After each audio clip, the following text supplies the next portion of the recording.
Praise the Lord. ஆண்டவரும் அருமை இரட்சகருமாகிய இயேசு கிறிஸ்துவின் நாமத்தில் நான் உங்களை வாழ்த்துகிறேன். மறுபடியுமாக கர்த்தருடைய பரிசுத்தமான வார்த்தைகள் மூலமாய் உங்களை சந்திப்பது மிகுந்த மகிழ்ச்சி.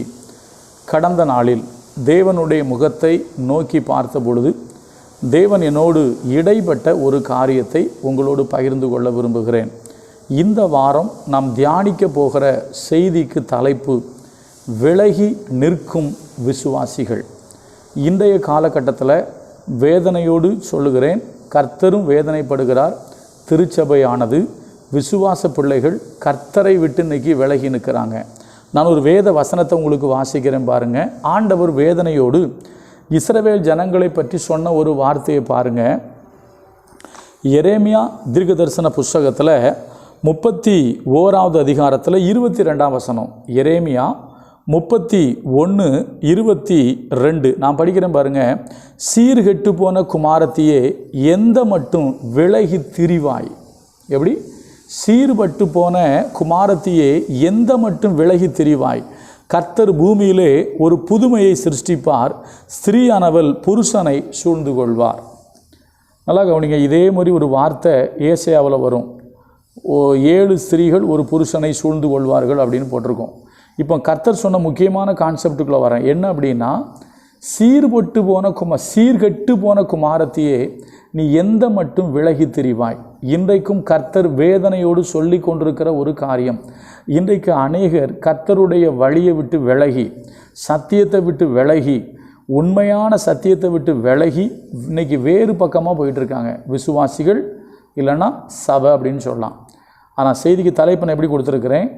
விலகி போன விசுவாசிகள். இந்த விலகி போகிற அனுபவம் இன்றைக்கி நேற்று இல்லை, ஆதியிலிருந்தே இருக்குது. யாரை விட்டு விலகிறாங்க? கர்த்தரை விட்டு விலகிறாங்க, கர்த்தருடைய வசனத்தை விட்டு விலகிறாங்க, கர்த்தருடைய வார்த்தைகளை விட்டு விலகிறாங்க. நம்ம விலக வேண்டிய காரியங்கள் இருக்குது. அதாவது விலக வேண்டியவைகளுக்கு விலகி இருந்தால் நன்று. ஆனால் கர்த்தரை விட்டே நம்ம என்ன பண்ணுறோம்? விலகிடுறோம். நான் இன்றைக்கி உதாரணம் மட்டும் சொல்கிறேன். நாளைய தினத்திலிருந்து தொடர்ந்து சில காரியங்களை நாம் அறிந்து கொள்ள கர்த்தர் நமக்கு உதவி செய்வாராக. நீங்களும் நானும் விலகிவிடக்கூடாது. பாருங்கள், ஆதி மனிதன் ஆதாம் ஏவாளை குறித்து வேதம் சொல்லுகிறது. என்ன சொல்லுகிறது? நான் வாசிக்கிறேன் பாருங்கள். ஆதியாகமம் 3வது அதிகாரத்தில் போட்டிருக்கு. 3வது அதிகாரம் அவங்க என்ன பண்ணுறாங்க தெரியுமா? 3:8 வசனம். பகலிலே குளிர்ச்சியான வேளையிலே தோட்டத்தில் உலாவுகிற தேவனாகிய கர்த்தருடைய சத்தத்தை அவர்கள் கேட்டார்கள். அப்பொழுது ஆதாமும் அவன் மனைவியும் தேவனாகிய கர்த்தருடைய சந்நிதிக்கு விலகி தோட்டத்தின் விருட்சங்களுக்குள்ளே ஒளித்து கொண்டார்கள். அப்போ ஆதியிலேயே ஆரம்பிச்சிருச்சு. என்ன?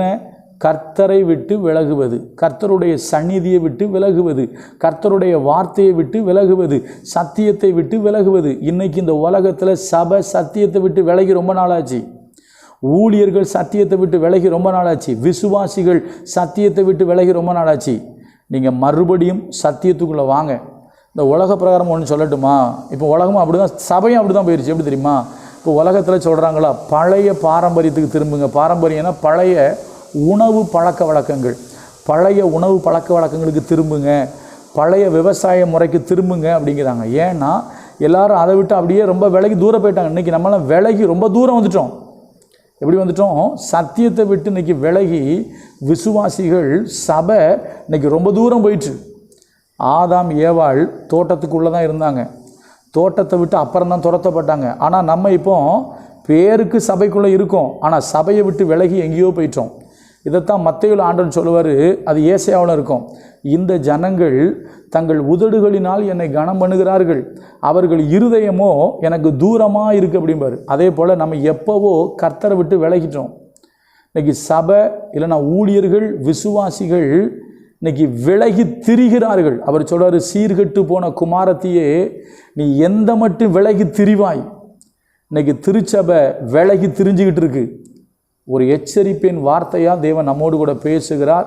இன்றைக்கி எப்படியெல்லாம் மக்கள் எங்கெங்கெல்லாம் விலகுனாங்க, எப்படியெல்லாம் விலகுனாங்கிறத வேத வசனத்தின் அடிப்படையில் நம்ம தியானிப்போம்.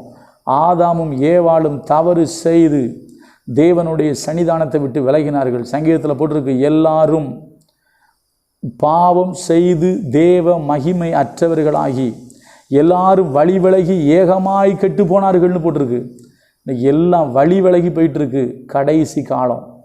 தொடர்ந்து வேத வசனத்தை தியானிப்போம். கர்த்தர் நம்மோடு பேசுவார். God bless you.